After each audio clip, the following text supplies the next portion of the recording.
Hi mga kabibilab, so magandang hapon po sa ating lahat at ngayon po ay pupunta kami sa baba at mangisda. So maglalambad kami kasama ko mamaya si Ate Mary. So yung pag hulog ng lambat. Kami tatlo ni Eric at aalis na kami mga kabibilab. So see you lang tayo doon mamaya sa baba. Ayan, bali nandito na tayo ngayon sa baba, sa playa. Ayan, si Eric.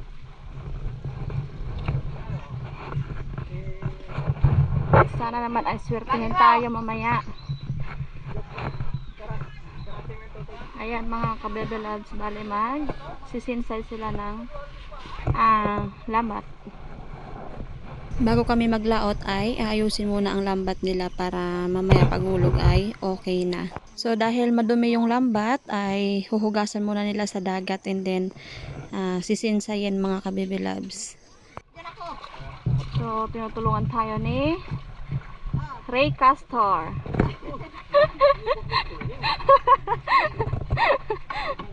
Si Kuya Ray. Siya ang taga ng lambat kasi yung lambat ay madumi.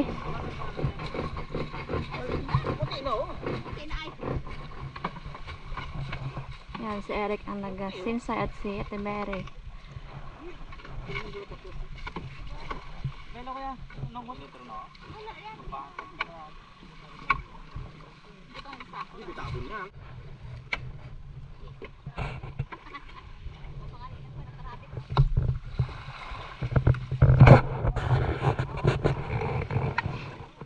Okay, bali tapos na sinsay at ngayon ay aalis na kami.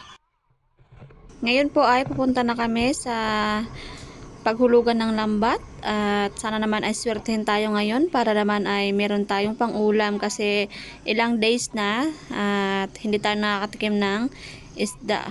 Puro gulay ang ating ulam kaya ngayon ay susubukan namin. Susubukan namin tatlo. Sana naman ay marami tayong mahuli sa lambat. Ayan. So, doon lang kami sa unahan sa likod ng pulo. Doon kami maghuhulog. Okay, so see you na lang mamaya mga kabibilabs kapag meron tayong mahuli na isda.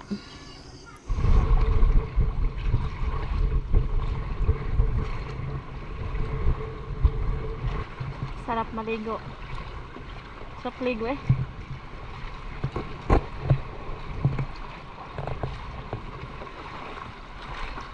Yan. Dito tayo mag-uumpisa.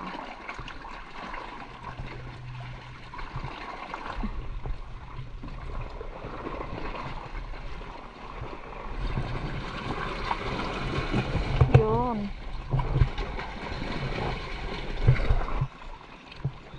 Simula na tayo maghulog.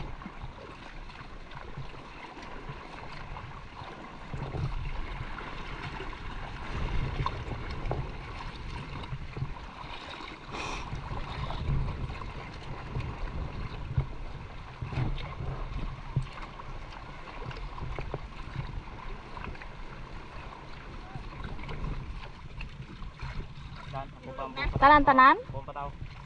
Yun mga kabibulabs, bali ihulog na lahat ng lambat dahil mabato daw sa unahan. Dahil mabato. Yun. Tapos na. Next ay ingay.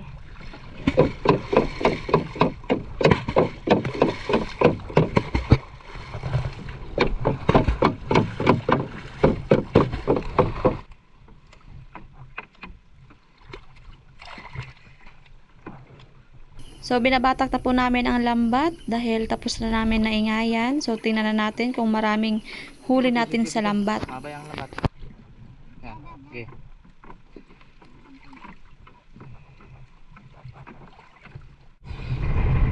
Yun. Unang huli. Ayan, bayag-bago. Bayag-bago. Isang piraso pa lang mga kabibilabs. Malapit na kami sa sa kantuhan, pero isa pa lang. Ayan Umaasa na lang kami sa kantuhan. Yes. Go. Meron na naman daw. Ito. Second batch.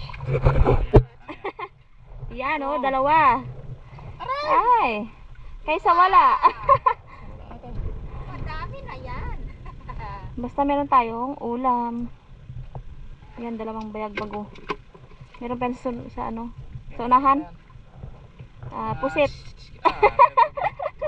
Ano na, may bagong talagan? Dalawang piraso. Yan, meron pa pang third batch. Lagi na. Third group. Oh, Lagi. meron pa. Ikatatlong baitang. Bayag bago pa rin. Yan. Meron din. Meron pa?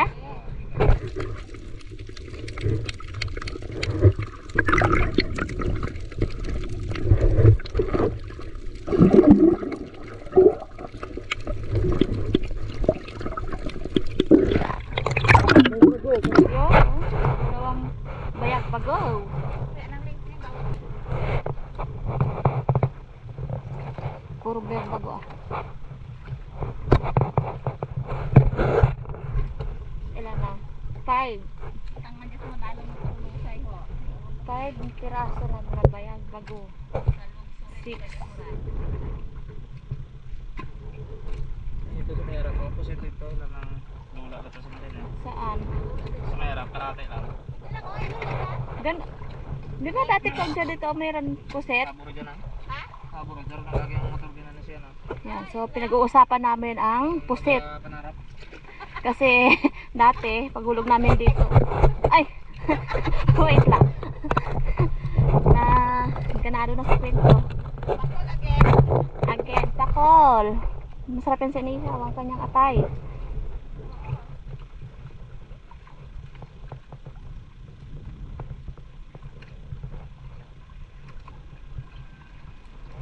Okay. Alam ka din. Ayan, meron ulit. Pang ilang batch na yan?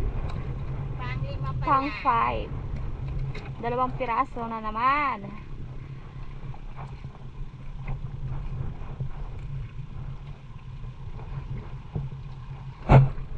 Yun, manitis.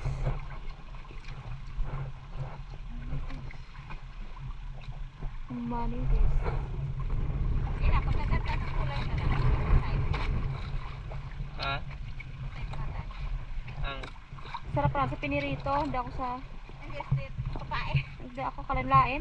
Tinula. Oo, pangit. pinagsayo na natin. What lasa? Tinakse, o dan. Tinakse, prito. Masarap yan. Pinagsayo na luto sa palo. Oo, Mm. palo. Talaga ang palo yan. Mga kabibilab, so malapit na tayo sa finish line natin. So, konti pa lang yung ating nahuli ngayon. So, mamaya ay maghuhulog pa tayo. Pangalawang hulog. Yan, tike ang pang last.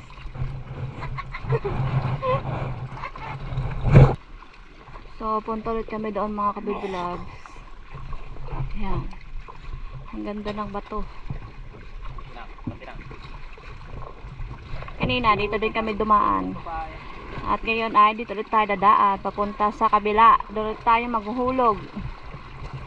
Pangalawang hulog. Konti lang yung ating nakuha sa unang hulog. Parang ang lakas dito. Okay lang, kaya yan. Ang daming crabs oh. Yan. Pangalawang hulog na naman tayo. Hulog. Okay.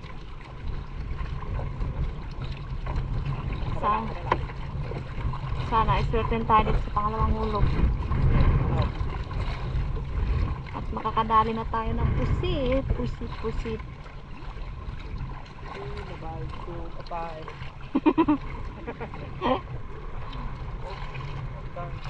Yun, mga kabibilags. Dalawa. Danggit and samaral. Karga.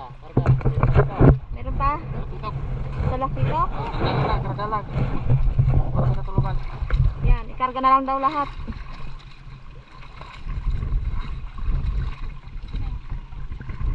Oh, ito. Wow. Yan.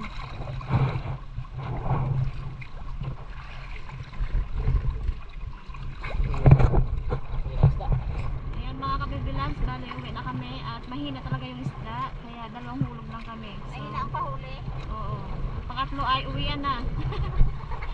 Uwian na ang pangatlong. Kaunti lang yung ating nahuli. Okay na, at least meron. May pang survive ngayong araw. Bali, nandito na tayo ngayon sa tabi. So, tatanggalin na ni Eric yung huli sa lambat, yung pangalawang hulog. Bali, ito na po yung aming huli. Ayan po lahat. And then, mamaya, pag sa taas na ay, hahatiin namin yan ni Ate Mary mga kabibilabs para naman meron kaming pang-ulam. Okay, so alis na kami. So, nandito na po tayo ngayon sa bahay at yung isda ay huhugasan na natin para magluto na tayo maya-maya. Yan. Ay na lahat yung aming parte. So, meron din sa Ate Mary. Pinarte namin. Yan, so ang dami din. Kukuha lang kami ng pang-ulam. So, magsasabaw tayo kasi ilang days na hindi kami nakatikim ng isda at yung iba ay lagay natin sa ref para meron tayong pang-stock. So, ito yung ating ilagay sa ref. Pang-stock. So, yung matitira ay ito ang ulam namin.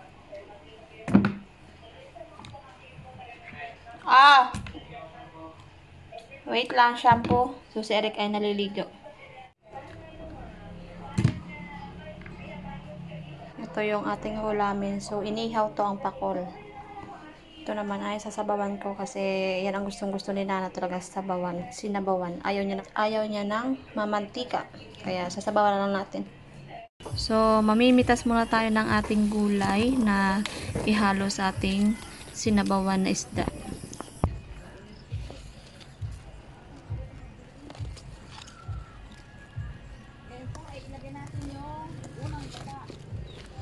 Ayan mga kabibilab, so hihingi tayo ng kay Ate Jen ng alugbati.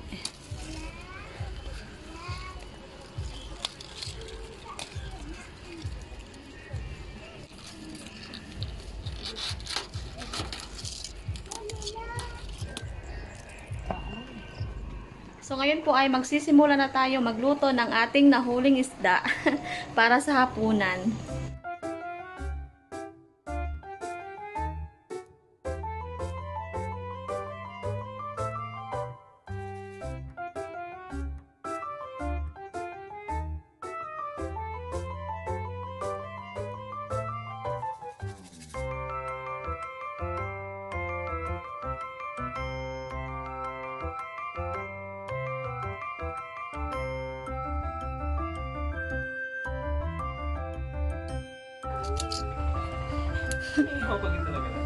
Yes. Bakit? Okay lang.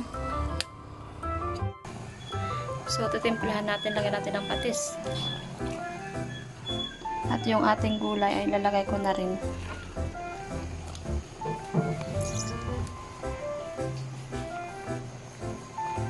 Yun. Meron tayong alugbati.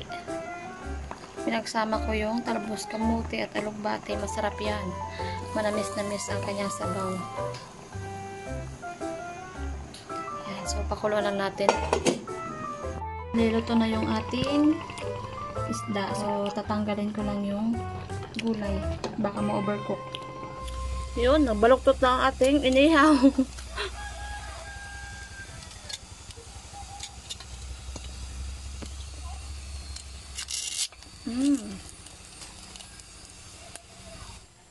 So, luto na yung ating inihaw.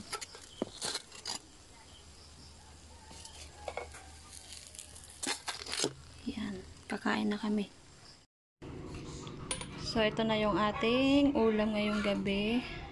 Yan. Ito naman kay Nana. So, mga kabibilabs, ngayon po ay kakain na kami tatlo. At hapunan na to. So, pray na tayo. Ginaman sa taas at pag-ingat. Pagkain ito, amen. Okay, kain po tayo. Kain nyo na.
Babay na mga kabibilabs.